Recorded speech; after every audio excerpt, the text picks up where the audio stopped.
লাটিম খেলা আর ঘুড়ি ওড়ানো, আম কুড়ানো আর পাতা পোড়ানো, ছোট্ট মেলা সেই বন্ধুরা কই, কেন আমি আর সেই আমি নই।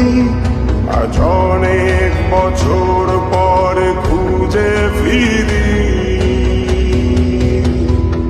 কোথায় আহারে আহারে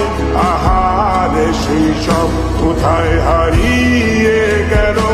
যে আহারে কৈশব, কোথায়